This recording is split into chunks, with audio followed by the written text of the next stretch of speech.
Já são 9h03, vamos começar a nossa aula. Esta, se Deus quiser, será a última aula remota.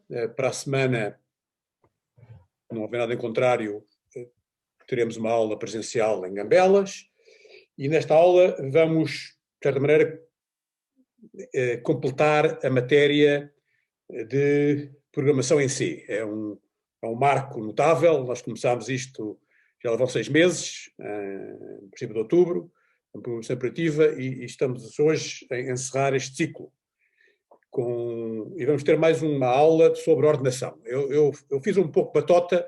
Aqueles de vocês que já foram à página desde ontem terão visto que está lá um pequeno conjunto de slides PowerPoint com mais uma aula, enfim, fictícia, sobre um tema de somas acumuladas, que eu podia ter dado aqui ao vivo, ou remotamente, mas que optei por fazer um pequeno conjunto de slides e desafio-vos a ver isso, até porque precisarão para o trabalho que está colocado ou previsto para esta semana. O tema das somas acumuladas. É uma coisa pequena e limitada e fica como exercício também para vocês lerem por vocês próprios, chegarem lá, verão que não terão grande dificuldade. O tema de hoje é outra vez ordenação, e o objetivo é chegarmos a aprender como usar as funções, a função de ordenação que vem na biblioteca do C. Nós, para já, temos ordenado com o insertion sort, que aprendemos. Aprendemos também o merge sort, temos usado menos. E temos agora, eu quero que vocês aprendam a usar também a função de ordenação que vem com o C. Que torna a situação muito prática. Enfim, temos muito para onde escolher. Temos o insertion sort, o merge sort, e temos também a função de biblioteca do C, que é o chamado keysort. Portanto, esse vai ser o tema da aula de hoje. O objetivo é chegarmos ao keysort. Há aqui uns preliminares, e eu vou passar ao meu ecrã.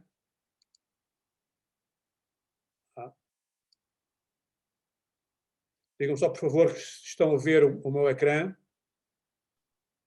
Sim, sim. Ótimo. Então vou aqui fechar esta treta. Não é preciso.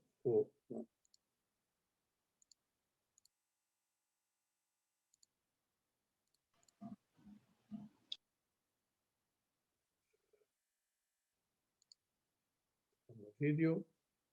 Ok, bom. Então, o objetivo é ordenação. Eu tenho aqui um programa bastante comprido, não é este, realmente, é este, para recordar o insertion sort. Ora bem, o insertion sort, que é o primeiro algoritmo que nós vimos, onde é que tu estás?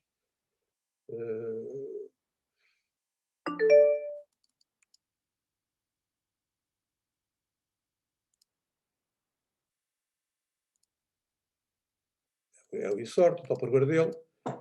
Está aqui. Então, o insertion sort tem este aspecto que eu espero que vocês já o reconheçam à distância. Um ciclo for com o while lá dentro e acaba com 3 chavetas. Enfim, é aquele esquema habitual. Isto ordena um array de números inteiros por ordem crescente. Nós temos usado este algoritmo, mas quando temos algoritmo de ordenação, algo que temos que ter noção é o tempo que ele demora a ordenar. Enfim, é óbvio que quanto maior for o array, é óbvio, digo eu, não é? Quanto maior for o array, quanto mais elementos ele tiver, mais tempo demorará a ordenar. Mas quanto mais tempo? É? Será que o tempo que o insertion sort demora a ordenar é proporcional ao tamanho do array? Isto é, se o tamanho aumentar para o dobro, o tempo aumenta para o dobro. Isto é aquilo que as pessoas simples pensariam. É? No mundo a gente tem tendência a pensar que as coisas comportam um comportamento linear. Se tem o dobro do tamanho, se eu comprar o dobro de batatas, pago o dobro do que pagaria se pagar 2 kg de batatas, pago o dobro do que pago por 1 quilo, não é? Portanto, o mundo funciona muito à base disso. Portanto, eu pensaria, assim, ingenuamente, que se eu quiser ordenar um array com 1000 elementos, demorará o dobro do que demoraria a ordenar um array com 500. Isso talvez não seja assim, mas outro crescimento que se ouve muito falar é o crescimento exponencial. Sim, às vezes as coisas crescem proporcionalmente e às vezes crescem exponencialmente. Proporcionalmente quer dizer, se vai para o dobro, custa o dobro. Se exponencialmente quer dizer, se aumenta de uma unidade, o custo multiplica por um fator que é maior que 1. Portanto, se eu passo de 10 para 11, se for uma unidade, o custo passa de x para x vezes qualquer coisa, em que este qualquer coisa é um número maior que 1. Se for 2, passa de x para 2x. Portanto, no caso deste género, se 10 custa, vamos supor, se 10 custa 10, 11, e se o fator for 2, custa 20. E 12 custa 40. Cada vez que eu aumento uma unidade, o custo multiplica pelo fator. Eu estou aqui a simular que o fator é 2. Portanto, 10 custa 10, 11 custa 20, 12 custa 40, 13 custa 80, e isto é o que se chama um crescimento exponencial. Portanto, pode ser, enfim, se nós não soubermos, que o insertion sort tenha um crescimento exponencial. Enfim, prosseguimos, não tem, mas há algoritmos que têm. Há certos algoritmos que têm um crescimento exponencial. Não é o caso do insertion sort. Qual é o caso do insertion sort? Ora bem, nós até já vimos isto há umas aulas atrás, lá na pergunta imperativa, mas vamos ver novamente. E temos, para isso, aqui uma função que eu preparei, bem entendido. Está aqui, que é o aqui, timing insertion sort, em que eu tenho aqui um esquema em que meço o tempo antes do insertion sort entrar, meço o tempo depois, enfim, e depois calculo a diferença dos tempos e mostro. Para isto, esta função clock é uma função de biblioteca, que dá o tempo desde que o programa começou. Portanto, reparem, eu meço o tempo antes do insertion sort, meço o tempo depois, faço a diferença e saberei o tempo. Há aqui umas questões técnicas que têm a ver com este clock. Este clock que é uma função do C, que dá o tempo, reparem, é o tempo desde que o programa arrancou. Medido em que unidades? Bom, as unidades dependem. E a gente chama que medem em tiques do relógio do computador. Isso depende do computador. O computador tem um relógio, vamos imaginar, e esse relógio bate a uma certa frequência, uma certa velocidade. Depende do computador. E a velocidade do relógio é medida por uma constante, que é a constante clocks per sec, que é esta que aqui está, que diz quantos tiques é que há num segundo. Portanto, se eu pegar no tempo x, multiplicar por 1000 e dividir por clocks per sec, terei o tempo em milissegundos. E é esta unidade que eu vou usar para ver o tempo. Segundos é muito grosseiro, clocks é muito fino demais, eu vou ver o tempo em milissegundos. E para isso uso esta funçãozinha que me faz as conversões de tiques para milissegundos. E, portanto, era aquilo que nós usávamos aqui assim no fim para ver o tempo. O tempo é a diferença dos dois tempos, não é? Convertido em milissegundos. E eu tenho, para ver como é que isto funciona, eu tenho uma série de ficheiros na minha área de trabalho, como de costume, na minha área de sorting. Tenho aqui uma série de ficheiros, estão a ver aqui, T1000, T2000, 4000, 8000, 16000. Isto são ficheiros de números. Este tem 1000 números, e eu vou ler isto para um array e ordenar. E depois vou fazer o mesmo com 2000, 4000, 8000, e de facto eu já tenho até Eu tenho aqui uma série de comandos já preparados para não perder tempo. Eu vou pegar nestes comandos todos, vou aqui para a minha... enfim, vou... Primeiro, para não haver patotas, eu vou compilar isto. Né? Vou limpar isto, a janela. Como vocês veem, eu já tive aqui as experiências antes. E agora vou dar os comandos todos e ver os tempos que eu obtenho. Isto é muito rápido. Portanto, com 1000 deu 1 milissegundo, com 2000 deu 5 milissegundos, com 4000 deu 23 milissegundos, por aí fora, e ainda está agora a fazer o último, que é 128.000. Com 64.000 deu 5 segundos, quase 6 segundos, e 128.000 está a trabalhar ainda. Olhando para estes valores, notamos que quando eu passo de 1000 para 2000, isto não passou de 1 para 2. Quando passo de 2000 para 4000, ele não passou de 5 para 10. Portanto, o crescimento não é linear, como a gente diz, não é? Mas também não é exponencial. Se fosse exponencial, estes números eram muito maiores do que aqui apareceram. Agora, alguns terão recordado que eu na altura observei, de 23 para 91, isto é praticamente 4 vezes, não é? 91 para 360 é praticamente 4 vezes. 360 para 1400 é a mesma coisa. Portanto, isto, quando eu passo de um para o seguinte, de um para o dobro, o tempo aumenta para o quádruplo. E isto é muito característico. Quer dizer que o tempo não é proporcional ao tamanho, porque se fosse proporcional ao tamanho, quando eu passava de 2000 para 4000, passava de 5 para 10, é proporcional ao quadrado do tamanho. Portanto, quando eu passo para o dobro do tamanho, o tempo aumenta para o quádruplo. E esta característica faz disto, enfim, se eu tentar pôr estes números num gráfico, em que na horizontal tenho o tamanho e na vertical tenho o tempo, eu vou ter uma parábola. Portanto, isto é uma função do segundo grau, da forma y igual a uma constante vezes x ao quadrado. Y é o tempo e x é o tamanho.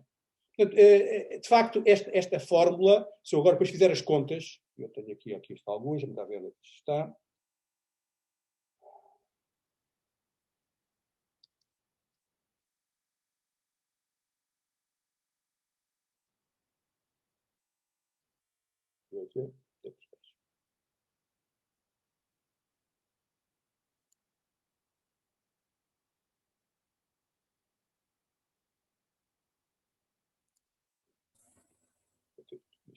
Isto aberto.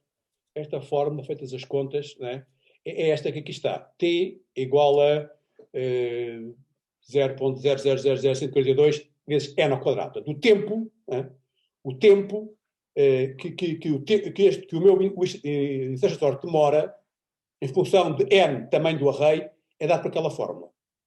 Que eu deduzo destes números.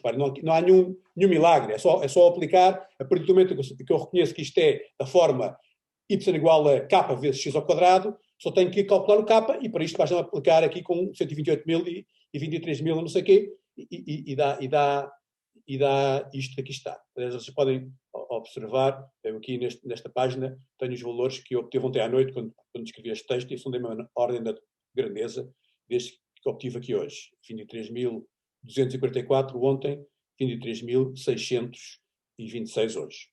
Mas, portanto, hoje, digamos, a constante não seria exatamente esta, 142, mas é uma coisa parecida. E isto, reparem, eu chego a uma fórmula matemática que me diz o tempo que o meu programa demora em função do tamanho. Não é eu não me atiro no escuro. Não faço ideia quanto tempo é que demora. Faço uma ideia muito precisa. O tempo é dado por aquela fórmula. E eu posso até testar isto, comprovar. Portanto,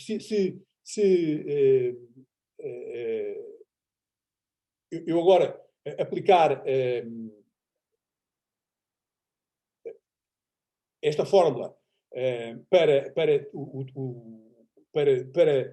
por exemplo, 200.000, tenho aqui um fecheiro com 200.000,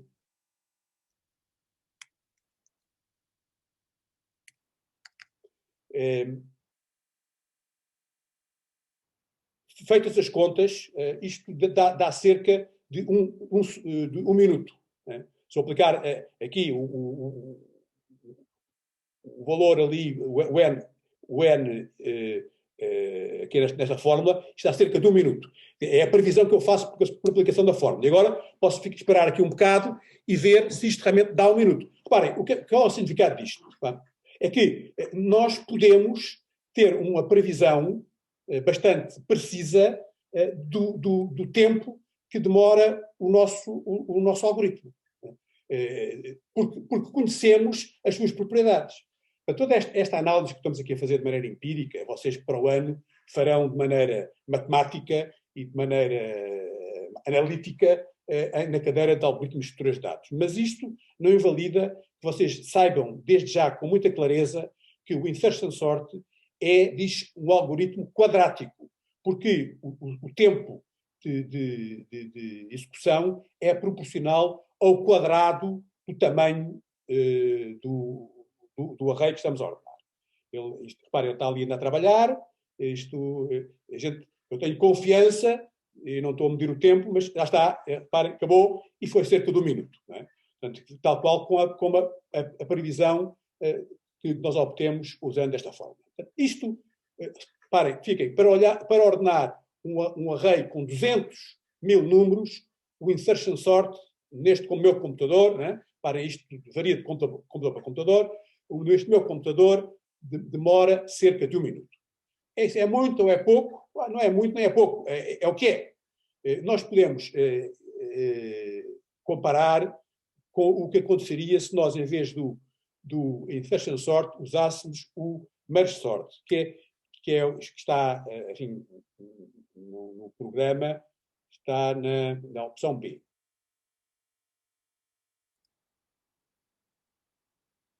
Na opção B eu faço a mesma coisa para o merge sort. Vamos ver com 200, quanto tempo é que isto demora. E demorou, reparem, 33 milissegundos. Vejam bem a diferença que há entre um e outro. Não é? O insertion sort era quase um minuto. O merge sort é 33 milissegundos. Isto parece milagre. Não é? Reparem, eles fazem o mesmo, mas com uma diferença abismal. O que levanta a questão, será que se eu passar agora no merge sort de 200.000 para 400.000, eu vou ter o quádruplo, não é? Portanto, ou seja, cerca de 120 milissegundos. Se fosse isso, se eu passar de 200.000 para 400.000, o tempo passar de 33 para 130, significa que eu tenho um algoritmo quadrático, mas melhor. Mas o crescimento será o mesmo. Portanto, é interessante também ver como é que isso se desenvolve. Portanto, eu tenho, tal como há bocado, tenho aqui preparados os ficheiros para o merge sort, mas eu agora vou fazer com ficheiros muito maiores. 1 milhão, 2 milhões, 4 milhões, 8 milhões e 16 milhões. Portanto, o merge sort é muito mais poderoso. Para eu não me atrevia aqui a fazer uma ordenação de 1 milhão com o insertion sort, ficava aqui a aula toda à espera. Né? Mas o merge sort eu arrisco, portanto vou pegar nestes valores e vou testar, vamos limpar isto para não haver dúvidas, e lá vai do insert. Ops! Né? Portanto, ele correu bem.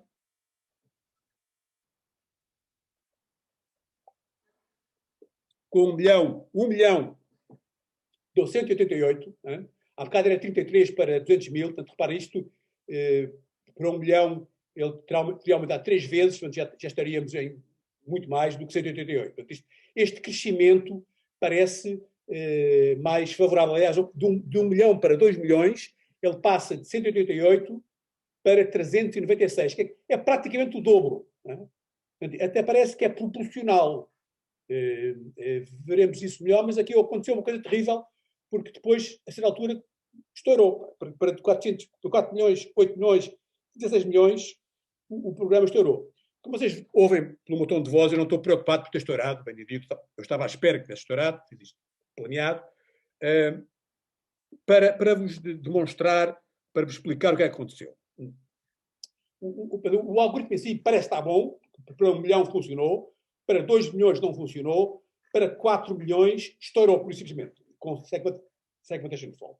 E estamos aqui numa situação muito típica quando nós estamos a trabalhar com arrays grandes. Porque aqui o que se passava, na verdade, não é que eu tinha aqui uma constante, 2 milhões para o maior array. Portanto, é claro que quando chegou a 4 milhões, isto estourou. Obrigado. Não é? Portanto, eu esqueci-me, não é, de que tinha definido que o tamanho do array era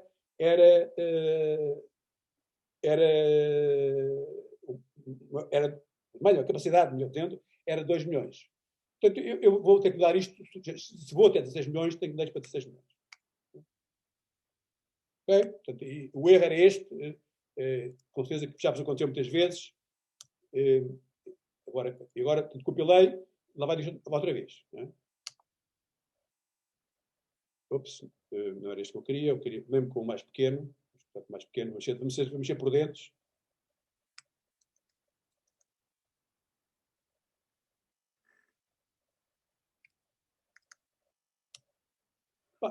Mas agora, pior ainda, não é? Quer dizer, reparem, há bocado ele aguentava-se com 1 milhão e com 2 milhões. E depois falhava aos 4 milhões. Agora mudei aquele para 16 milhões para caber tudo e nem 1 milhão funciona. Right, abreviando. O que é que se passa? Eu tenho aqui esta constante e na função de teste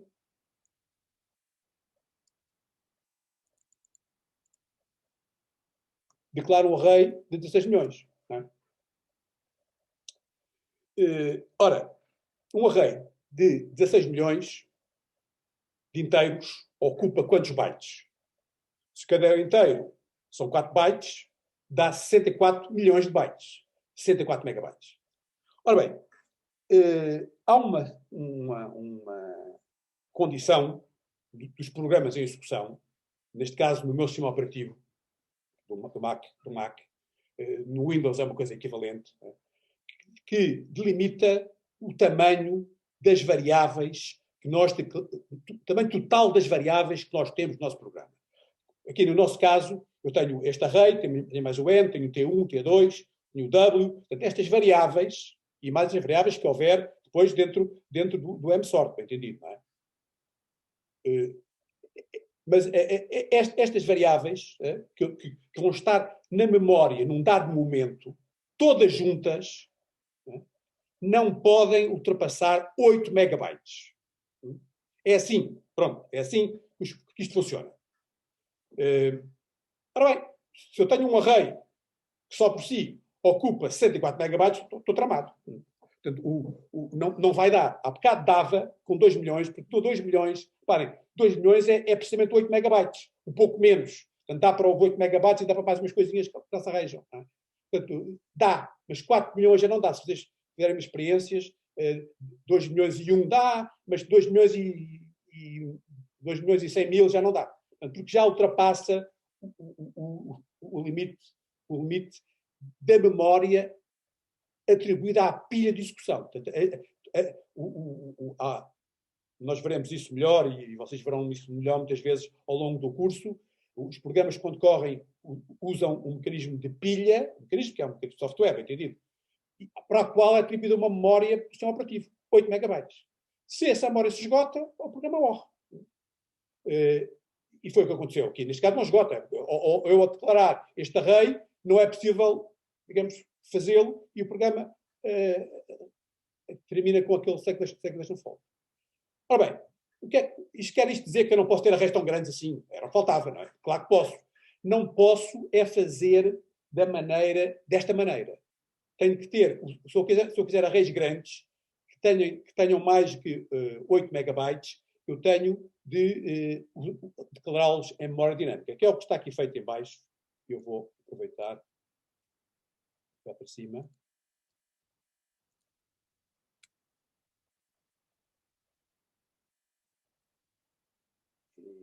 E repare, e aqui mais um cuidado, para não esquecer, quando eu reservo uma coisa em memória dinâmica, no fim convém libertar. Portanto, eu aqui deixo de usar o array declarado desta maneira clássica, passo a declará-lo de maneira dinâmica. O resto é tudo igual. Só que, reparem, a memória para este array já não vai ficar na pilha de execução, vai ficar na memória dinâmica. Tudo bem, e na memória dinâmica eu tenho a memória toda do meu computador. Os 8 GB do computador eu posso usar ali. Na memória estática, enfim, desculpa, na memória automática, que é a memória da pilha, só tenho 8 MB. Portanto, quando nós temos arrays muito grandes, temos de ter este cuidado. E eu posso contar-vos que ontem, quando estava a preparar o trabalho para esta semana, do Alcochete, nessa altura, vocês podem ver que eu fiz, quando estei no Chac, aquilo estourou com runtime error, e a razão era precisamente essa. Naquele problema é preciso uma matriz de 1000 por 1000, uma matriz de doubles de 1000 por 1000. Ora, uma matriz de doubles de 1000 por 1000 é precisamente 8 megabytes. E, na verdade, é preciso 2 matrizes dessas. Portanto, se fosse uma até dava, mas quando é preciso 2, estourou. Portanto, isso é um problema que vocês terão depois de resolver também quando estiverem a programar o programa do Alcochete. Na tarefa B, é um problema que é preciso ultrapassar. Portanto, aquela matriz de 1000 por 1000 vai ter que ser alocada em memória dinâmica, não pode ser alocada na pilha, como eu estava a fazer, e depois tive segmentation fault. Portanto, isto assim resolve-se a questão. Eu agora, reparem, já agora, por piada, eu pus aqui uma outra constante, max large array size. Portanto, vou passar aquela outra vez a 2 milhões. Este é para os arrays pequeninos, digamos assim, que cabem, e este é para os arrays que não cabem. Vamos lá ver agora isto outra vez. E agora, vamos lá outra vez experimentar estes todos. Ups, não era isto.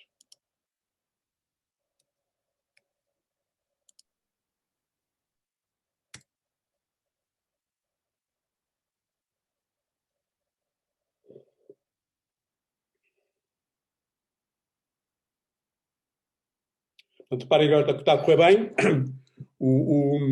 E vemos os tempos. 188, os tempos são equivalentes aos aptaços, 188, 390, 800. E reparamos que isto de 188 para 380 é um pouco mais do dobro, não é? Na verdade, e daqui para aqui, 388 para 813, é um pouco mais do dobro, e é sempre um pouco mais do dobro. Portanto, quer dizer que o tamanho, de facto, não é proporcional, o tempo não é proporcional ao tamanho. E uma análise mais fina revelaria que o tempo é proporcional ao produto do tamanho pelo logaritmo do tamanho. Isto é uma coisa um pouco esquisita, uma situação inédita para alguns de vocês, mas o que significa, em termos matemáticos, é que a nossa fórmula tem este aspecto. O tempo é uma constante, que neste caso é 0,00896, vezes n, vezes o logaritmo na base 2 de n. Portanto, este produto n vezes logaritmo de n é muito característico da programação e é muito característico de muitos algoritmos que nós encontramos, em particular o merge sort. E nós dizemos que é um algoritmo n log n. Quando dizemos que é n log n, significa que o tempo é proporcional ao produto do tamanho pelo logaritmo do tamanho. Portanto, em vez de dizer esta frase tão comprida, dizemos é n log n. E isto como a gente está a observar, é muito mais favorável do que o caso do insertion sort, que é quadrático. Portanto, o insertion sort é interessante porque é simples, trabalha bem para arrays pequenos, mas logo que a gente tem que trabalhar a sério, é para deitar fora. Porque precisamos de algoritmos mais sofisticados, como, por exemplo, o merge sort, e com o qual conseguimos ir muito mais longe do que conseguiríamos com o insertion sort.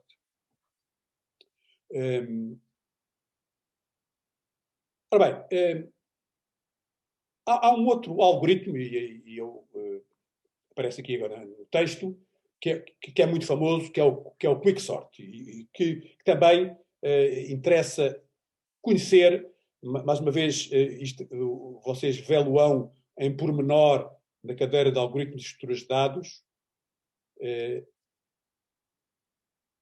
mas e aqui está ele, não é? Para quem nunca ouviu. O quicksort é um algoritmo que foi inventado em 1959 por um senhor chamado Tony O'Hare, que é um professor de inglês, nesta altura tem 87 anos. Eu recomendo que vocês procurem não só quicksort tenho aqui uma...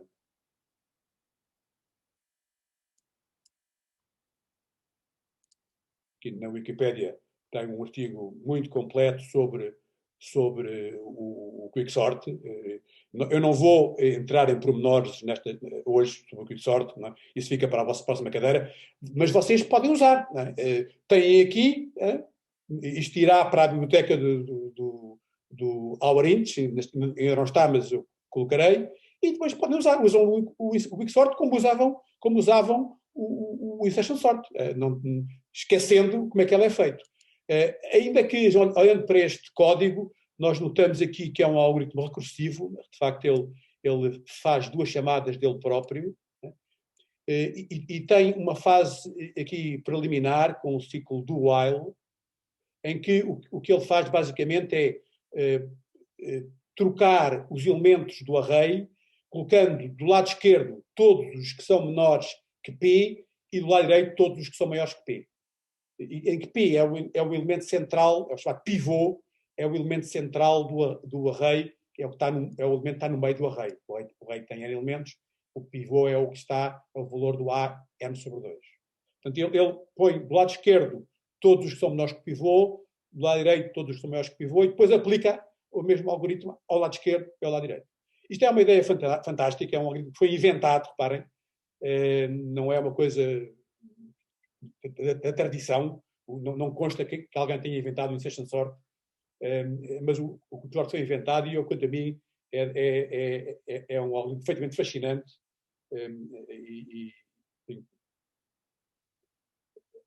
Aqui está a versão genérica em que eu parametrizo a função de comparação e posso já agora fazer as mesmas operações com aqueles arrays com o quicksort, é o C neste caso.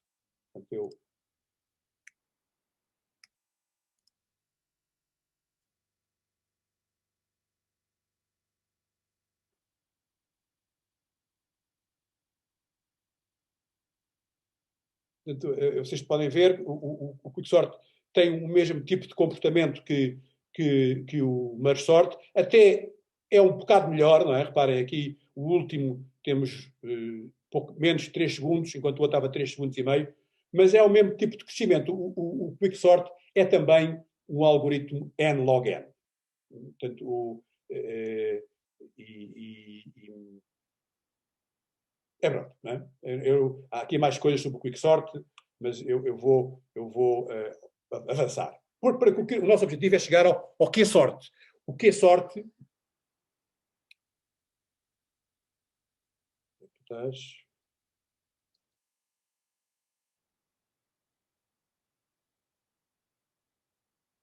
O que é sorte não é nenhum algoritmo, é uma função da biblioteca do C que nós podemos pensar pelo nome, que é sorte, usa o insertion sort. Desculpa, usa o quick sort, disparate. Usa o quick sort. E é um facto, não é? Usa um quick sort ainda com umas afinações. Não é o quick sort que nós vimos ali há pouco, é um quick sort com afinações. Vocês também, sobre o quick sort, sobre o que é sorte, podem ver na Wikipédia, há aqui também um artigo breve em que explica que esta função existe no Unix desde 72 e depois entrou na biblioteca do C em 89, etc. E depois foi modificado mais tarde por estes dois senhores, John Bentley e Doug McElroy, que são dois dinossauros da programação. E o quicksort é uma função da biblioteca e é isto que eu agora quero que vocês aprendam a usar. O cabeçalho da função é este que aqui está. Que é sorte, é uma função void, a ordenação, ordena um array A que tem um tamanho n. Há aqui uma coisa size e há aqui a função de comparação. Portanto, o array A é indicado como sendo de tipo void asterisco. Não é int asterisco, nem double asterisco, nem qualquer coisa asterisco, é void asterisco. Isto é para permitir ordenar arrays, seja do que for. E não apenas int asterisco. Portanto, o void asterisco é um tipo de apontador genérico que é compatível com todos os outros apontadores. Portanto, aqui eu posso ter int asterisco na prática, ou double asterisco, ou string int asterisco, ou o que a gente quiser asterisco. O n é o tamanho. Há aqui um requinte, não é int, é size t. O size t é um tipo também da linguagem C que depende da implementação. Em alguns casos, no meu computador, o size t não é int, é um long int, e, portanto, para evitar chatices, eu ponho sempre agora size t, para não estar a converter de um lado para o outro permanentemente. O size, este size é outra coisa que não tem apresentado agora, é o tamanho de cada elemento do array, que é uma coisa que nós não dizemos. Não? Quando eu ordeno no insertion sort, digo o array, o número de elementos, mas não digo quantos bytes tem cada elemento. Não digo porquê. Porque o compilador sabe, se é int são 4, se é double são 8, etc. Portanto, agora, numa função genérica como estas, o compilador não tem informação sobre qual é o tamanho de cada elemento. Portanto, não sabe onde é que estão as coisas no array, na memória, digamos assim. Mas portanto, precisa de saber qual é o tamanho de cada elemento. Portanto, temos que indicar de cada vez o tamanho de cada elemento. E depois, com isto, está a coisa resolvida. Não está bem, ainda falta a questão da função de comparação. Aqui, de cada vez, temos que indicar a função de comparação. Não há milagres. Isto é genérico, nem sempre serão inteiros para ordenar por ordem crescente e não se sabe o que é a ordem crescente, em geral. Portanto, temos que especificar isso. Então, vamos ver como é que a coisa acontece no nosso programa. Portanto, para isso vou mudar de projeto. Vou fechar este e vou abrir um outro onde temos as coisas do quicksort. Como de costume, estes programas depois irão para a página para vocês fazerem com eles o que quiserem. Portanto, aqui está, portanto, aqui está o quê? O que é que eu quero? Eu quero usar este QSort para implementar um QSort de inteiros. Não é? Reparem, eu vou agora fazer o QSort de um array de inteiros, usando o QSort da biblioteca. Portanto, e reparem, eu quero dizer A e N, mas para chamar o outro tenho que dizer, é o A, ok, o A. O N eu tenho que converter o tipo para size T, que é para ele não reclamar, porque eu porque senão ele reclamava, por exemplo, que o meu é inteiro e o outro não é inteiro. Tem que dizer qual é o tamanho de cada int, é simples, é dizer size of int, e tem de indicar a função de comparação. É aqui que as coisas se fiam mais finas. A única coisa verdadeiramente importante que é preciso programar quando usamos o QSort é a função de comparação. Porque o resto é imediato. Não é? É o array. O tamanho. O tamanho de cada elemento, o tamanho de cada elemento. A única coisa que temos que indicar é a função de comparação. Portanto, reparem, isto é muito prático. Não é? No futuro, quando quiserem ordenar, se acharem que não vos apetece usar o insertion sort ou o quick sort, não é? E copiar código, é usar estes. Não é? Se for para ordenar um array inteiro, se calhar usa um merge sort inteiros ou quick sort inteiro, já está pronto.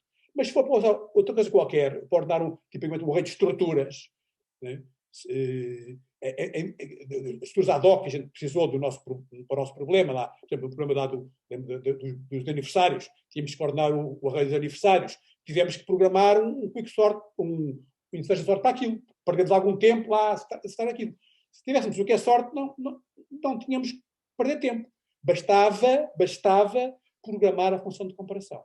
Portanto, a função de comparação é esta int CMPV, que tem que se lhe diga. Portanto, normal, para começar, se eu tivesse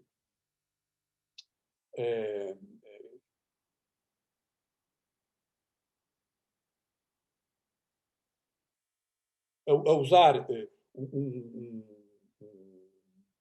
quando nós usamos a função de comparação de inteiros, é aquela 1 menos o outro, x menos y.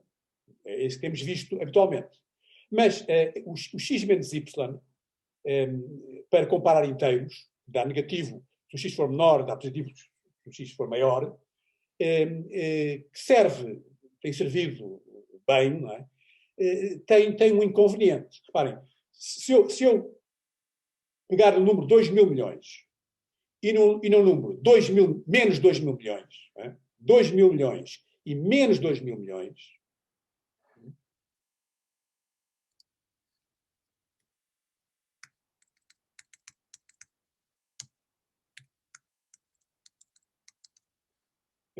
qual é o maior? É o 2.000 milhões, bem entendido. Mas se eu subtrair 2.000 milhões, menos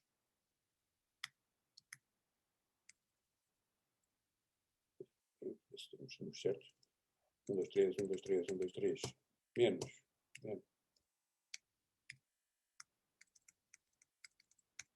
Isto dá quanto? Alguém quer dizer? Liguem o microfone e digam.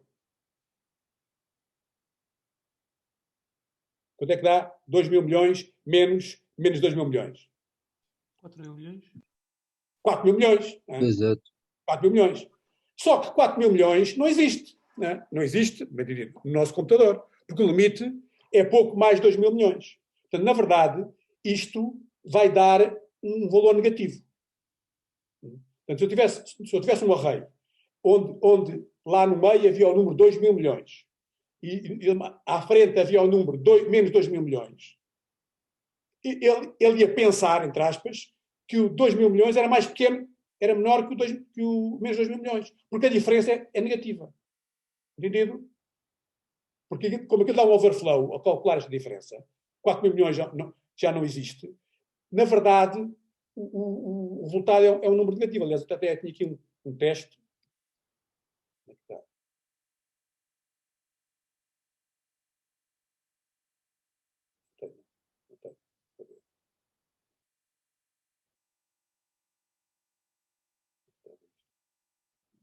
Não tem. Enfim, interessa. Reparem, aquela maneira de programar a diferença dos inteiros para significar se um é maior que o outro não é saudável, a não ser que sejam inteiros definitivamente pequenos, não é? Como é o caso aqui. Eu estou aqui a comparar dois inteiros para ver dessa maneira, não é? Mas são números pequenos, não há problema. Se são números gerais, grandes, dá. Portanto, qual é a ideia? A ideia é programar a comparação de inteiros de outra maneira através disto que aqui está. Não é? Porque isto, reparem, é x maior que y menos x menor que y. Portanto, se eles forem iguais, dá 0. Se isto for verdade e aquele for falso, dá 1 menos 0 dá 1. Se for o contrário, dá menos 1. Portanto, é isso que eu quero. Não é? Portanto, esta expressão um pouco estranha, x maior que y menos x menor que y, é mais seguro para usar, em geral, como função de comparação. Mas esta função de comparação tem como argumento int.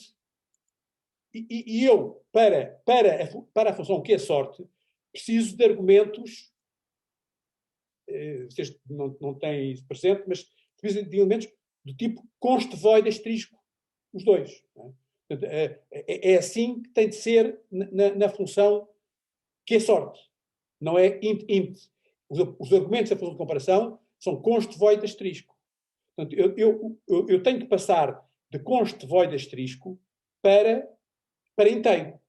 E aqui é que é a parte subtil da coisa. Portanto, eu tenho um apontador const void, que aponta para um inteiro. Mas ele não sabe, digamos assim, não é? Então eu tenho que lhe dizer, tu apontas para um inteiro. Portanto, eu forço isto, não é? Faço o P saber, isto tudo é maneira de falar, ele não sabe nada. Faço o P saber que é um apontador que aponta para um inteiro. E depois desreferencio para ir buscar o valor. X. Portanto, X é asterisco, int asterisco, P. P é void, aponta para void. Eu insisto que ele aponta para inteiro. Depois referencio, vou buscar o valor de X, é a mesma coisa para o Y, e depois chamo aquela função lá de cima com este X e este Y. Ok. É isto que temos de fazer. Na prática, quando a gente tem já mais habilidade, reparem, porque é que eu preciso do X? Pego nesta expressão e ponho aqui logo diretamente. E é isto que está aqui. Esta coisa mais ou menos elegível, int, comp, asterisco, int, tem esta história para trás. Quando vocês se habituarem a isto, apaguem aquela. Quando, no princípio, não faz mal fazerem esta primeiro e depois fazerem a outra. Mas reparem que esta função é aquela. Portanto, qual é a técnica?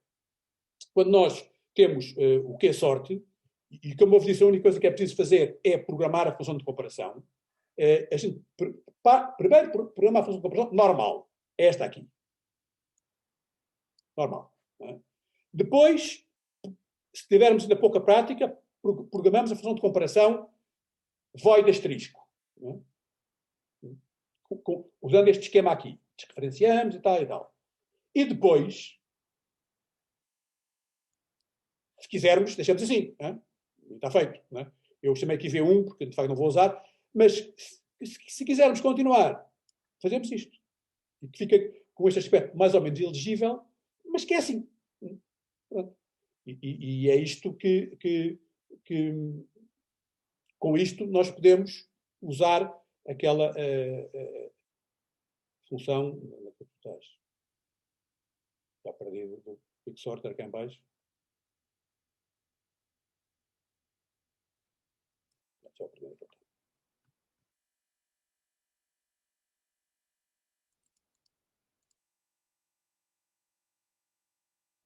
Está aqui. Não é? Vou usar.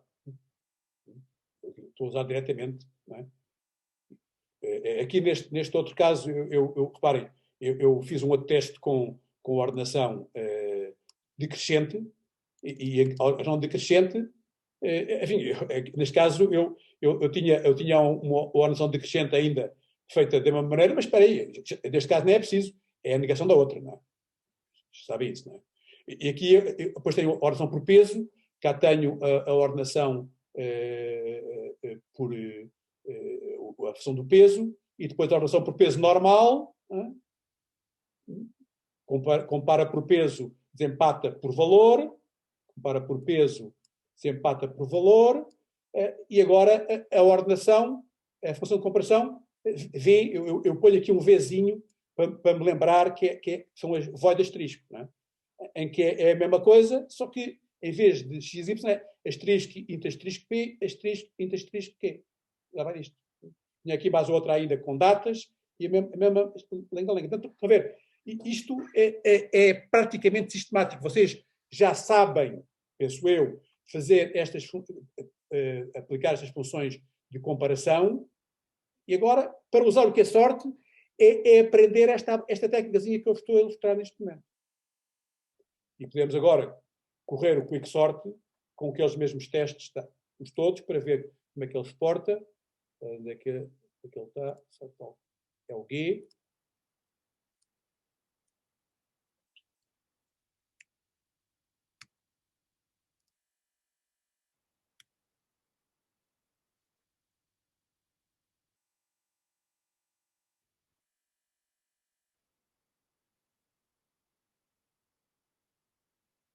Podemos notar que o que é sorte é um bocadinho pior do que o nosso Quick Sort. Não é? Aqui é quase 4 segundos para 16 milhões, enquanto o nosso é 3 segundos.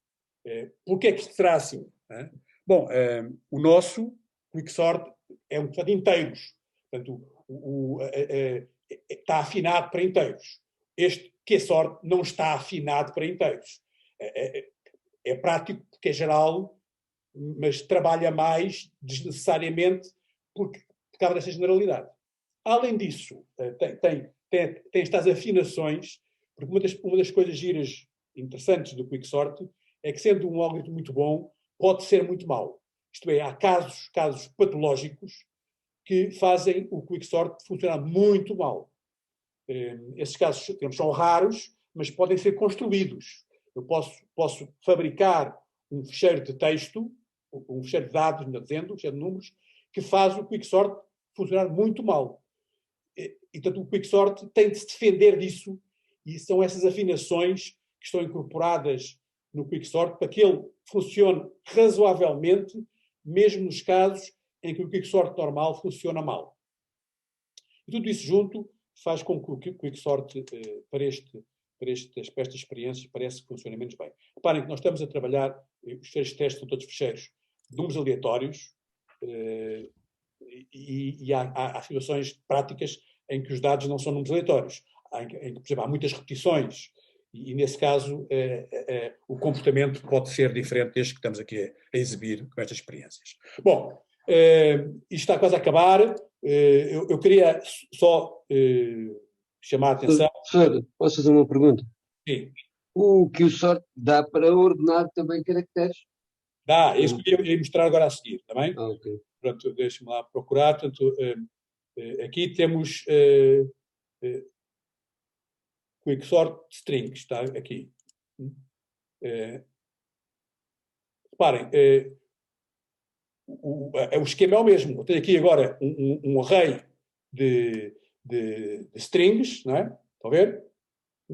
Eu li e agora faço o Quick Sort da mesma maneira. Portanto, é o A, que é o array, o tamanho é o tamanho de cada elemento. Ora, cada elemento é um apontador para char, não é? Cada elemento. E tem que tratar só da função de comparação. Esta que é mais subtil. Porque, reparem, o que nós tínhamos inicialmente, portanto, temos o string compare normal. Não é? O que nós temos é o string compare, que vem para comparar strings. Não é? Agora, os meus apontadores são de tipo, os valores são deste tipo. Onde antes tinha int x, agora tem const char asterisco. Porque é isto que eu preciso para usar no string compare. Portanto, aqui a conversão onde antes estava int asterisco aqui, agora está const char asterisco, asterisco. Há mais um asterisco ao barulho. Portanto, isto é que é a parte mais estranha, mas é perfeitamente razoável, nem que seja por analogia com o outro caso. Portanto, a função de comparação que nós usamos é esta. Portanto, como veem, isto é uma festa de asteriscos. Não é? Mas não se deixem amedrontar por isto. Não é? Andando para trás, é aquilo, e façam isto por analogia com o outro. Antes era int, agora é constar asterisco. Portanto, se for onde estava antes int, ponham constar asterisco, obtêm isto. é quase que automático, não é? Eu tenho aqui um exemplo para mostrar que uma coisa que seria errada, que enfim, não interessa. Pronto, e também funciona lindamente. E funciona para estruturas também, não é? Eu tenho aqui agora um exemplo, com este vou terminar. Tenho um exemplo como exemplo de estruturas, eu usei o string-it. Mas isto é uma estrutura qualquer, entendido, não é? Portanto, temos aqui um certo de coisas e depois temos a comparação. Não é? Uma comparação, normal. Não é? Normal. Daquelas que já fizemos, por exemplo, no problema dos aniversários, que era um string-int, na verdade, era uma string e um valor. Agora, aplica a mesma coisa para fazer a função com o V. Não é? Onde antes era int, agora é string-int. Mesma coisa. Não é? Antes era int, era asterisco, int, asterisco. Agora, asterisco, string-int, asterisco. Não é? Pronto, e lá vai disto. Um dia que a gente tenha percebido isto, usa esta técnica automaticamente. Já não vamos pensar se são muitos asteriscos ou poucos asteriscos. É assim. E é assim. Funciona assim. Não é? Claro que não funciona por milagre, funciona por construção. A construção é retorcida, envolve aqui uma série de operações bastante subtis, mas que uma vez percebidas, a gente não se preocupa com isto no dia a dia. Portanto, pessoal, vamos ficar por aqui. Eu dar-vos-ei o texto, dar-vos-ei os programas, espero que vocês leiam e estudem. Algumas destas coisas usam-se no concurso P8, salvo erro, que está já aberto, e onde é preciso, onde mistura matrizes, por um lado, e ordenações que eu exijo, entre aspas, que sejam feitas com o que é sorte, para vocês aprenderem. Exijo para vocês aprenderem, não é? Para ganharem confiança com isto.